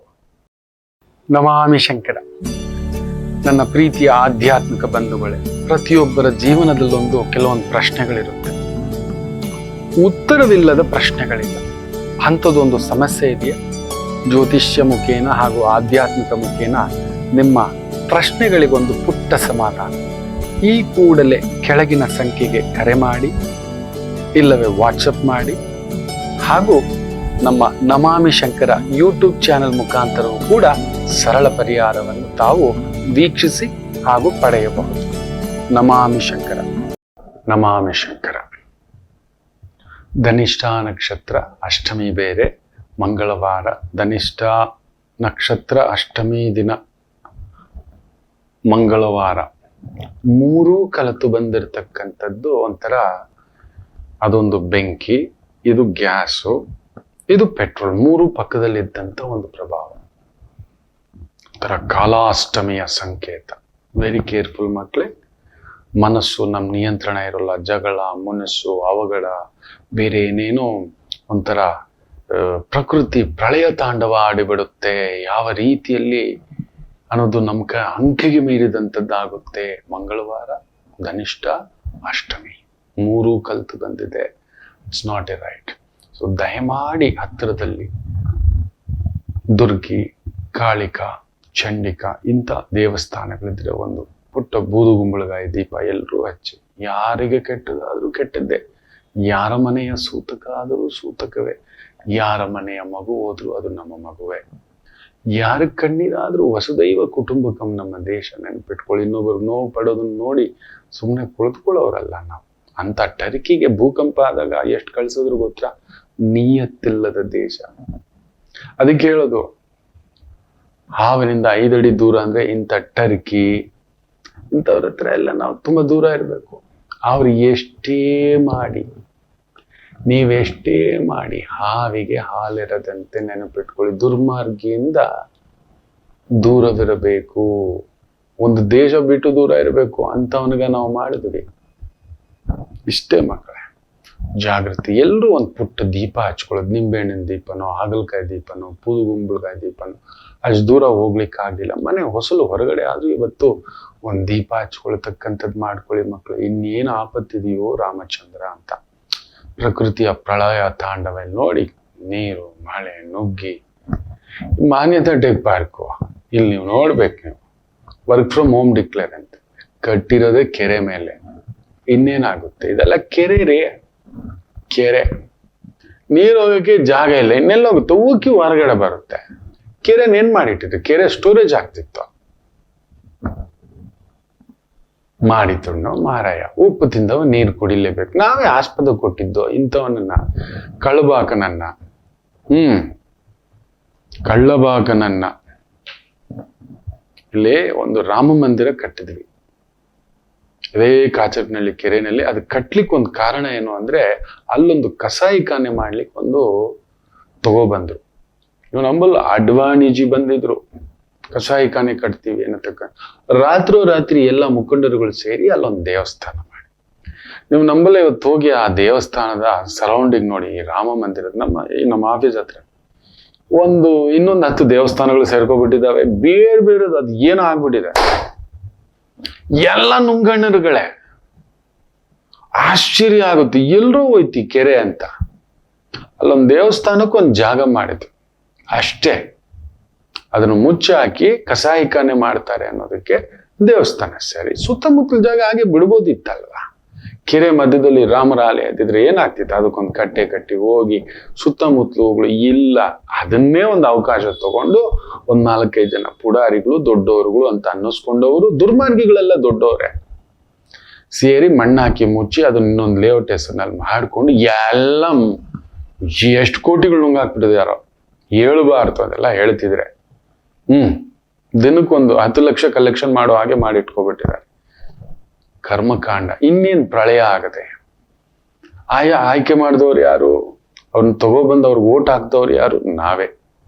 ನಾವು ನೆನಪಲ್ಲಿ ಇಟ್ಕೋಬೇಕು. ಕನ್ನಡದವ್ರು ವಾಪಸ್ ಕೊಡ್ಬೇಕಾದ್ರೆ ಬ್ರ್ಯಾಂಡ್ ಬೆಂಗಳೂರು ಅಂದ್ವ. ನಮ್ ಬೆಂಗಳೂರು ಎಷ್ಟು ಅಂದವಾಗಿತ್ತು ಗೊತ್ತಾ? ಏನು ಆನಂದವಾಗಿದ್ವಿ ಗೊತ್ತಾ? ಎಲ್ಲೂ ಜಗಳ ಇಲ್ಲ, ಎಲ್ಲೋ 1-2-3 ರೌಡಿಸಮ್ ಇತ್ತು. ಅವ್ರು ಯಾರು ನಮ್ಮಂತವ್ರ ಮೇಲೆ ಬರ್ತಿರ್ಲಿಲ್ಲ. ಅವ್ರು ಯಾರೋ ದೊಡ್ಡವ್ರು, ಅವ್ರ ದೊಡ್ಡ ವ್ಯವಹಾರಗಳು ಅವ್ರನ್ನ ಬರ್ತಿದ್ದ ಮಾತಿ ನಾವು ಕೇಳಿದ್ದಿಲ್ಲ. ಇವತ್ತು ಬೇಡ ಬಿಡಿ. ಮೇಷರಾಶಿ. ಚಂದ್ರ ಕುಜನ್ ಸಾರದಲ್ಲಿದ್ದು ಕುಜ ಬುಧನ ಸಾರದಲ್ಲಿದ್ದಾನೆ. ಬುಧನು ನಿಮ್ಮನೇಲಿ ಇರೋದ್ರಿಂದ ಟೆಕ್ನಿಕಲ್ ಸಂಬಂಧಪಟ್ಟಂತ ಕೆಲಸ ಕಾರ್ಯಗಳು, machinery servicing, machinery maintenance, service oriented ಕೆಲಸ ಕಾರ್ಯಗಳು ಅದ್ಭುತವಾದಂತ ಪ್ರಗತಿ ಕಾಣತಕ್ಕಂಥ ಒಂದು ದಿನವಾಗಿರುತ್ತೆ. ಚೆನ್ನಾಗಿದೆ. ವೃಷಭ ರಾಶಿ. ಚಂದ್ರ ಕುಜನ ಸಾರದಲ್ಲಿದ್ದು ಕುಜ 3ನೇ ಮನೆಯಲ್ಲಿ ಏನ್ ತೊಂದರೆ ಏನಿಲ್ಲ, ಬಟ್ ಬುದ್ಧಿಗೆ ನಾನಾ ಆಲೋಚನೆಗಳು ಅಂತ ಬುಧ ಮಲಗಿದಾನೆ. ಕುಜನಿಗೂ ಬುಧನಿಗೂ ಆಗೋದಿಲ್ಲ. So some clashes. ಒಬ್ಬ ಹೇಳ್ತಾನೆ ಟೆಕ್ನಿಕಲಿ ಕರೆಕ್ಟ್ ಅಂತಾನೆ, ಇನ್ನೊಬ್ಬ ಹೇಳ್ತಾನೆ ಇಲ್ಲ ಥಿಯರಿ ಕರೆಕ್ಟು ಅಂತಾನೆ. ಈ ರೀತಿ ಅನ್ಕೊಂಡು ನೀನ್ ಫಸ್ಟ ನಾನ್ ಫಸ್ಟ, ನೀನ್ ಸರಿಯಾ ನಾನ್ ಸರಿಯಾ ಅನ್ನಕೊಳ್ಳತಕ್ಕಂಥ ಭಾವಾರ್ಥಗಳಲ್ಲಿ ಆಗೋ ಕೆಲಸ ಮುಂದಕ್ಕೆ ಸಾಗೋಲ್ಲ. ಎಷ್ಟು ಗೊತ್ತಿದ್ಯಾ ಅಷ್ಟು ಮಾಡಿ ತುಂಬಾ ತಲೆ ಕೆಡ್ಸ್ಕೊಳಕ್ ಹೋಗ್ಬಿಡಿ. ತುಂಬಾ ಬುದ್ಧಿವಂತರಾದ್ರೆ ಬೀಳೋದೆ. ತುಂಬಾ ಬುದ್ಧಿವಂತನೇ ದೊಡ್ಡ ಕೆಲ್ಸಗಳ ಕೈ ಹಾಕೋದು. ತುಂಬಾ ಬುದ್ಧಿವಂತನೇ. ಒಬ್ಬ ಮೂರ್ಖ ನೆನ್ಪಿಟ್ಕೊಳ್ಳಿ, ಅವನೊಬ್ಬ ಅಂದ್ರೆ ಅವನೊಂದು 10 ರೂಪಾಯಿ 100 ರೂಪಾಯಿ 1000 ರೂಪಾಯಿ ಅಷ್ಟೇ. ಅವನ ಅದಕ್ಕೆ ಮೀರಿ ಭಯ ಅವನಿಗೆ. ಅವನಲ್ಲಿ ಅಷ್ಟೊಂದು ಬುದ್ಧಿ ಇಲ್ಲ, ಅವನಲ್ಲಿ ಅಂಥದ್ದೊಂದು ಆಲೋಚನೆ ಇಲ್ಲ, ಚಿಂತನೆ ಇಲ್ಲ, ಧೈರ್ಯ ಇಲ್ಲ, ಸ್ಥೈರ್ಯ ಇಲ್ಲ. ಅವನು ಹೋಗಲ್ಲ. ತುಂಬಾ ದೊಡ್ಡವರುಗಳೇ ದೊಡ್ಡ ಕೆಲ್ಸಕ್ಕೆ ಹಾಕೋದು. ತುಂಬಾ ಬುದ್ಧಿ ಇರೋರು ಜಾಗ್ರತೆ. ವೃಷಭಂ ತುಂಬಾ ಬುದ್ಧಿ ಕೆಡಿಸುತ್ತೆ ನಾನಾ ಕಡೆ. ಇನ್ನು ಮಿಥುನ ರಾಶಿ. ಚಂದ್ರ ಕುಜನ್ ಸಾರದಲ್ಲಿದ್ದಾನೆ. ಕುಜ 2ನೇ ಮನೆಯಲ್ಲಿದ್ದಾನೆ. ಸ್ವಲ್ಪ ಆರೋಗ್ಯದ ಕಡೆ, ಒಡ ಹುಟ್ಟಿದವರ ಬಳಿ, ವೃತ್ತಿಯಲ್ಲಿ, ಕುಟುಂಬದಲ್ಲಿ, ಸಹೋದ್ಯೋಗಿಗಳ ಜೊತೆ ಆದಷ್ಟು ಇವತ್ತು ಮೌನ ವಹಿಸಿ. ಯಾರೋ ದೊಡ್ಡವರೇನೋ ಮಾತಾಡ್ತಾರೆ, ಆಯ್ತು ಹೋಗಪ್ಪ ನೀನ್ ದೊಡ್ಡವನು. ಜಾಗ್ರತೆ. ದೂರದ ಪ್ರಯಾಣ, ದೂರದ ವ್ಯವಹಾರಗಳು, ಬೆಟ್ಟ ಗುಡ್ಡಗಳು, ಇನ್ನೊಂದು ನೀರು ತುಂಬಿರೋ ಜಾಗಗಳು, ಫ್ಲಡ್ ಆಗ್ತಿರೋ ಜಾಗಗಳು, ಗಾಡಿ ಕಾರ್ ತಗೊಂಡು ಓಡಿಸ್ತೀನಿ, ಇನ್ನೊಂದು ರಾತ್ರಿ ಡ್ರೈವ್ ಮಾಡ್ತೀನಿ. ಯಪ್ಪ, ತುಂಬಾ ಹುಷಾರಾಗಿರಿ. ಅಷ್ಟಮದಲ್ಲೂ ಕುಜ 2ನೇ ಮನೆಯಲ್ಲೇ, ಅಷ್ಟಮಿ ಬೇರೆ, ಮಂಗಳವಾರ ಬೇರೆ, ನಿಮಗೂ ಅವನಿಗೂ ಆಗೋದೇ ಇಲ್ಲ. ಸೊ ಖಂಡಿತ ಇವತ್ತೇನಾದ್ರೂ ಒಂದು ಟ್ರಿಗರ್ ಪಾಯಿಂಟ್ ಅನ್ನ ನೋಡ್ತಕ್ಕಂಥದ್ದು ಇರುತ್ತೆ. ಮಿಥುನಂ ಜಾಗ್ರತೆ. ಸ್ಕಂದ ಭುಜಂಗ ಸ್ತೋತ್ರ ಕೇಳತಕ್ಕಂಥದ್ದು ಮಾಡಿ ಸಮಾಧಾನ. ಕರ್ಕಾಟಕ ರಾಶಿ. ಕುಜ ಉಚ್ಚಂಗತ. ಚಂದ್ರ ಕುಜನ ಸಾರದಲ್ಲಿ ಉಚ್ಚಂಗತ. ಅವನೇ ನಿಮ್ಮ ಮನೇಲಿ ಇದ್ದಾನೆ. ಇಂಜಿನಿಯರಿಂಗ್ ವಿಭಾಗದ ಕೆಲಸ, ರಕ್ಷಣಾ ಇಲಾಖೆಯ ಮಟ್ಟದ ಕೆಲಸ ಕಾರ್ಯಗಳಲ್ಲಿ ತೊಡಗಿಸ್ಕೊಂಡಿರೋರಿಗೆ ಚೆನ್ನಾಗಿದೆ. ರೈತರಿಗೆ ಸಂಕಷ್ಟ. ಕುಜ ನೀಚ. ಬೆಳೆ, ಅಕಾಲಿಕ ಮಳೆ, ಅಕಾಲಿಕ ರಭಸ. ಜಾಗ್ರತೆ. ಕರೆಂಟ್ ಹತ್ರ ಕೆಲಸ ಮಾಡ್ತಿದ್ದೀರಿ, ಹರಿತಿರುವ ಕೊಳ್ಳಗಳ ಬಳಿ ಕೆಲಸ ಮಾಡ್ತಿದ್ದೀರಿ, ತುಂಬಾ ಕೇರ್ಫುಲ್. ಇನ್ನು ಸಿಂಹರಾಶಿ. ಚಂದ್ರ ಕುಜನ್ ಸಾರದಲ್ಲಿ ಬ್ಯೂಟಿಫುಲ್, ಬಟ್ ಕುಜ 12ನೇ ಮನೆಯಲ್ಲಿ ಮಲಗಿದಾನೆ. ಧೈರ್ಯ ಸಾಹಸೆ ಲಕ್ಷ್ಮಿ. ಧೈರ್ಯ ಇದೆ, ಬಟ್ ತಗೊಂಡು ಮುಂದಕ್ಕೆ ಹೋಗೋಕೆ ಏನೋ ಒಂದು ಆತಂಕ, ಏನೂ ಆಗೋದಿಲ್ಲ. ಸುಬ್ರಹ್ಮಣ್ಯರ ಆಲಯ ಇದ್ರೆ ಒಂದು ಪುಟ್ಟು ಬೆಲ್ಲದ ದೀಪ ಹಚ್ಚಿ ಹೋಗಿ, ಭೂಮಿಗೆ ಸಂಬಂಧಪಟ್ಟಂಥದ್ದು ತಗಾದೆಗಳಿದ್ರೆ ನ್ಯೂಟ್ರಲ್ ಆಗಿ, ಮಿಕ್ಕೆಲ್ಲಾ ಕೆಲಸ ಕಾರ್ಯಗಳು ಆನಂದಕರ, ವಿಜಯಕರ. ಕನ್ಯಾ ರಾಶಿ. ಚಂದ್ರ ಪಂಚಮದಲ್ಲಿ ಅದ್ಭುತ, ಆದ್ರೆ ಕುಜನ್ ಸಾರ. ಕುಜ ನೀಚ ಭಂಗ ರಾಜಯೋಗ. ಸೊ ಭೂಮಿ, ಮನೆ, ಕಟ್ಟಡ, ಕಾಮಗಾರಿ, architect, interior, chemical engineering, mechanical engineering, ರಸಗೊಬ್ಬರ, ಕೃಷಿಗಾರಿಕೆ, ಇಂಥವುಗಳಲ್ಲಿ ತೊಡಗಿಸ್ಕೊಂಡಿರ್ತಕ್ಕಂಥವ್ರು ವಿಶೇಷ ಅಭಿವೃದ್ಧಿ. ತುಲಾ ರಾಶಿ. ವೃತ್ತಿಕಾರಕ ದಶಮಾಧಿಪತಿ ಚಂದ್ರ ನಿಮಗೆ ಸುಖಸ್ಥಾನದಲ್ಲಿ ಕುಜನ್ ಸಾರದಲ್ಲಿ, ಸಪ್ತಮಾಧಿಪತಿಯ ಭಾವದಲ್ಲಿ, ಧನಾಧಿಪತಿಯ ಭಾವದಲ್ಲಿ ಇದ್ದು ಅವನು ದಶಮದಲ್ಲಿರೋದ್ರಿಂದ ಉದ್ಯೋಗವಿದೆ, ವ್ಯವಹಾರವೂ ಇದೆ, ಸ್ವಲ್ಪ ಪರಿಶ್ರಮ ಪಡಬೇಕು ಅಷ್ಟೇ, ಏನೂ ಇಲ್ಲ. ಕುಜ ನೀಚ ಅಲ್ವಾ, ಆದರೆ ಬುಧನ್ ಸಾರದಲ್ಲಿ ಇದ್ದಾನೆ. ಸೊ ಶಕ್ತಿ, ಬುದ್ಧಿ, ಮೇಧಸ್ಸು, ಪರಿಶ್ರಮ ಎಲ್ಲವನ್ನು ಉಪಯೋಗಿಸಿ ವಿಜಯವನ್ನು ಪಡೆಯತಕ್ಕಂಥ ಒಂದು ದಿನ ಚೆನ್ನಾಗಿದೆ. ವೃಶ್ಚಿಕ ರಾಶಿ. ಚಂದ್ರ 3ನೇ ಮನೆಯಲ್ಲಿರೋದು ಒಂಥರ ಶಕ್ತಿ, ಕುಜನ ಸಾರ. ಕುಜ ಭಾಗ್ಯದಲ್ಲಿದ್ದಾನೆ, ಒಳ್ಳೆಯದೇ. ಬುಧನ ಸಾರದಲ್ಲಿದ್ದು ಬುಧ 6ನೇ ಮನೆ, ಲೆಕ್ಕಿಗರು, accountant, management, banking, advisor, technical advisor, financial advisor, loan advisor, insurance advisor, ಮಧ್ಯವರ್ತಿ ಕೆಲಸಗಳು, ಅದ್ಭುತ ಅವಕಾಶಗಳ ಸಂಗಮ. ಧನುಸು ರಾಶಿ. ಅಷ್ಟಮಾಧಿಪತಿ ಚಂದ್ರ ಧನಸ್ಥಾನದಲ್ಲಿ ಕೂತ್ಕೊಳ್ಳೋದು ಒಂಚೂರು ಬಾಧೆ, ಆದ್ರೆ ಕುಜನ್ ಸಾರದಲ್ಲಿದ್ದಾನೆ. ಆದ್ರೆ ಆ ಕುಜ ಬಾಧಕ ನಕ್ಷತ್ರದಲ್ಲಿರೋದ್ರಿಂದ ಕೊಡೋದು ತಗೊಳ್ಳೋದ್ರಲ್ಲಿ ಹುಷಾರ್. ಯಾರೋ ಬಂದ್ರು ಈ ರಾಹುಕೇತುಗಳ ತರ ಮೆಟ್ಕೊಂಡು ಬರ್ತಾರೆ, ಸರ್ ಅದಿದೆ, ಇದಿದೆ, ಇನ್ನೊಂದಿದೆ, ಇನ್ನಿಲ್ಲ, ಈ ತರದ ಒಂದು ಛಾಯೆಯಲ್ಲಿ ಒಂದು ಸಣ್ಣ ಎಳೆದಾಟ, ಕನ್ಫ್ಯೂಷನ್ ಮಾಡಿ ನಿಮ್ಮನ್ನ ಇನ್ವೆಸ್ಟ್ಮೆಂಟು ಇನ್ನೊಂದು ಎಳ್ಕೊಂಡು ಹೋಗಿ ಸಿಕ್ಕಾಕ್ಸ್ತಾರೆ. ಕೊಟ್ಟವನ್ ಕೋಡಂಗಿ, ಈಸ್ಕೊಂಡವನ್ ನೀರು ಬರ್ತಾರೆ. ಜಾಗ್ರತೆ ಜಾಗ್ರತೆ. ಇನ್ನು ವಿಶೇಷವಾಗಿ ಮಕರ ರಾಶಿ. ಚಂದ್ರ ಕುಜನ ಸಾರದಲ್ಲಿದ್ದು, ಕುಜ ನೀಚನಾಗಿದ್ದು ಬುಧನ ಸಾರದಲ್ಲಿದ್ದು, ಬುಧ ಕೇಂದ್ರದಲ್ಲಿರೋದ್ರಿಂದ ವಿದ್ಯೆಗೆ ಸಂಬಂಧಿತ ವೃತ್ತಿಗಳು, ಕಲೆಗೆ ಸಂಬಂಧಿತ ವೃತ್ತಿಗಳು, ಕಲಿಸೋದು, ನಾಟ್ಯ, ವಾದ್ಯ, ಕೋಚಿಂಗು, ಟ್ಯೂಷನ್, ಇನ್ಸ್ಟಿಟ್ಯೂಷನ್, ಇಂಥ ರೀತಿಯ ವೃತ್ತಿ ಉದ್ಯೋಗ ಅದ್ಭುತ ಅನುಕೂಲ. ಕುಂಭರಾಶಿ. ಚಂದ್ರ ಕುಜನ ಸಾರದಲ್ಲಿದ್ದು ಷಷ್ಠಾಧಿಪತಿ ಮಲಗಿದ್ದಾನೆ, ವಿಪರೀತ ರಾಜಯೋಗ. ಇವೆಲ್ಲ ಬ್ಯೂಟಿಫುಲ್ ಗುಡ್ ರಿಸಲ್ಟ್. ಯಾಕಂದ್ರೆ ಕುಜ ಬುಧನ್ ಸಾರದಲ್ಲಿ ಬುದ್ಧಿ, ಮೇಧಸ್ಸು, ಲೆಕ್ಕಾಚಾರಗಳು ಆನಂದವಾಗಿ ನಡೀತದೆ. ನಿಮ್ಮ ಲೆಕ್ಕಾಚಾರ ಕರೆಕ್ಟ್ ಇದೆ, ನಿಧಾನ ಮಾಡಿ. ಒಡ ಹುಟ್ಟಿದವರ ಬಳಿ ಮಧುರವಾಗಿರಿ, ಸೋದರಿ ಸೋದರರ ಜೊತೆ. ಮೀನರಾಶಿ. ಲಾಭದಲ್ಲಿ ಚಂದ್ರ ಕುಜನ ಸಾರದಲ್ಲಿ, ಮದ್ಯ, ಮಧು, ಇದಕ್ಕೆ ಸಂಬಂಧಪಟ್ಟಂತ ವೃತ್ತಿ ಉದ್ಯೋಗ, ಮಾಂಸಾಹಾರ, ಮೀನು ಸಾಗಾಣಿಕೆ, ಹೈನುಗಾರಿಕೆ, ಇಂತಹವುಗಳಲ್ಲಿ ತೊಡಗಿಸ್ಕೊಂಡಿರ್ತಕ್ಕಂಥವರಿಗೆ ವಿಶೇಷ. ವಾಣಿಜ್ಯ ಬೆಳೆಗಳಿಗೆ ಸಂಬಂಧಪಟ್ಟಂತ ವೃತ್ತಿಯಲ್ಲಿದ್ದರೆ ಸ್ವಲ್ಪ ಪರಿಶ್ರಮ. ನೋಡಿ, ಅಮೆರಿಕ ಮನೇನೋ ಒಂದು ಎಷ್ಟೋ $ದು ಮಾವಿನ ಹಣ್ಣು ಕಳಿಸಿದ್ರೆ ಒಂದೇ ಒಂದು ಸರ್ಟಿಫಿಕೇಟ್ ಕೊಡೋನು ಇವನೇ ಅಂತ ಇಂಡಿಯಾನಲ್ಲೇ ಇರ್ತಾನಂತೆ, ಅಮೆರಿಕ ಅಧಿಕಾರಿ. ಅದೇನೋ ವಿಕಿರಣ ಪಾಸ್ ಆನ್ ಆಗುತ್ತಂತೆ ಮಾವಿನ ಹಣ್ಣುಗಳ ಮೇಲೆ. ಪಾಸ್ ಆಗಿದ್ದಪ್ಪ, ಯಾವುದೇ ಒಂದು ಡ್ಯಾಮೇಜ್ ಇಲ್ಲ, ಇಟ್ಸ್ ಓಕೆ, ಪ್ಯೂರಿಫೈಡ್ ಅಂತ ಒಂದು ಸರ್ಟಿಫಿಕೇಟ್. ಅದು ಒಂದು ಅಟ್ಯಾಚ್ ಇಲ್ಲ, ತಗೊಂಡೇ ಇಲ್ಲ. No no no, this certificate is not there. So ಅದನ್ನ ವಾಪಸ್ ಕಳಿಸೋ ಅಷ್ಟರಲ್ಲಿ ಹಾಳಾಗುತ್ತೆ. ತಗೋ, ಗಾರ್ಬೇಜಿಗೆ ಸುರಿ. ದುಡ್ಡು ಇಲ್ಲ, ಕಳಿಸಿದ್ದು ಇಲ್ಲ, ಒಂದೇ ಒಂದು ಸರ್ಟಿಫಿಕೇಟ್. ಇವಾಗ ಕೊಡದಿದ್ದವನ್ನ ಏನ್ ಮಾಡ್ಬೇಕು ಅಮೆರಿಕದವ್ನು? ನೋಡಿ ಸೂಕ್ಷ್ಮವಾಗಿ ಹೆಂಗೆಲ್ಲ ಈ ಟ್ರೇಡಿಂಗು ಮೋಸಗಳು ನಡೀತಿದ್ದಾವೆ ನಮ್ಮ ಭಾರತಕ್ಕೆ. ಇದು ನೋಡೋಕ್ ಹೀಗೆ, ಅವನು ಕಿತಾಪತಿ, ಈ ವೈಟ್ ವುಲ್ಫ್ ಅಂತ ಹೇಳ್ತಾವ, ಅವನು ಸಾಮಾನ್ಯದವನಲ್ಲ. ಈ ಬಿಳಿಯರೆಲ್ಲ ಮಹಾ ಕುತಂತ್ರಿಗಳು, ಅವರು ಜಗತ್ತನ್ನೇ ಆಳ್ಬೇಕು ಅನ್ನತಕ್ಕಂಥ ಒಂದು ಕುಟುಂಬಗಳು. ಇವತ್ತು ಜಗತ್ತು ಆಳ್ತಿರೋದೇ ಇವರುಗಳು, ಈ ಬಿಳಿಯರೇ.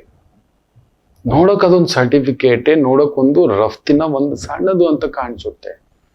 ಅದನ್ನ ನಂಬ್ಕೊಂಡು ನೂರಾರು ವ್ಯಾಪಾರಸ್ಥರಿದ್ದಾರೆ. ವೆರಿ ಕೇರ್ಫುಲ್ ಮಕ್ಕಳೇ, ವೆರಿ ಕೇರ್ಫುಲ್, ಜಾಗ್ರತೆ. ಸೊ ಇಂಥ ಒಂದು ಅಂತಾರಾಷ್ಟ್ರೀಯ ವ್ಯವಹಾರ, ಈ ವಾಣಿಜ್ಯ ಬೆಳೆಗಳು, ಆಮದು ರಫ್ತು, ಇಂಥವುಗಳಲ್ಲಿ ತೊಡಗಿಸ್ಕೊಂಡಿರೋರಿಗೆ ಮೀನರಾಶಿಗಳು ಸಣ್ಣ ತೊಡಕುಗಳುಂಟು, ಎಚ್ಚರಿಕೆ. ಮಿಕ್ಕಂತೆ ಎಲ್ಲರಿಗೂ ಒಳ್ಳೆಯದಾಗಲಿ. ಮಾತೃದೇವೋ ಭವ.